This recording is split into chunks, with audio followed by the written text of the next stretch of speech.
Pasukan khusus Rusia terekam menghancurkan kendaraan lapis baja dan posisi tentara Ukraina dengan drone. Drone syarat bahan peledak hingga drone yang ditempeli amunisi bergerak cepat dan menghancurkan target. Rekamannya diunggah di Telegram pada Rabu 1 Januari 2025. Dalam keterangan unggahan disebutkan, inilah momen pasukan khusus Rusia menghancurkan kendaraan lapis baja Ukraina dan yang dipasok NATO. Posisi tentara angkatan bersenjata Ukraina yang maju menuju Pokrovsk juga menjadi sasaran.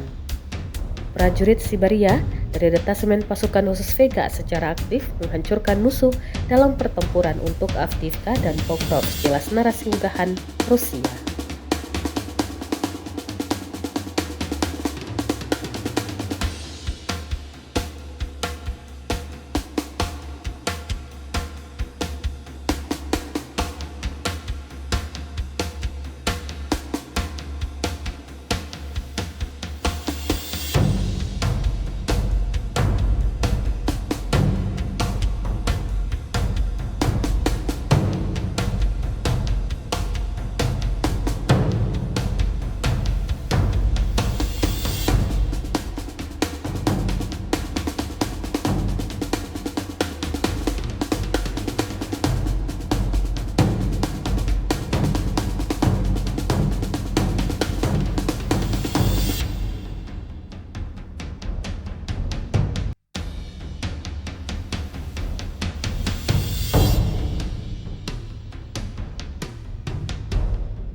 Download Tribun X sekarang, menghadirkan lokal menjadi Indonesia.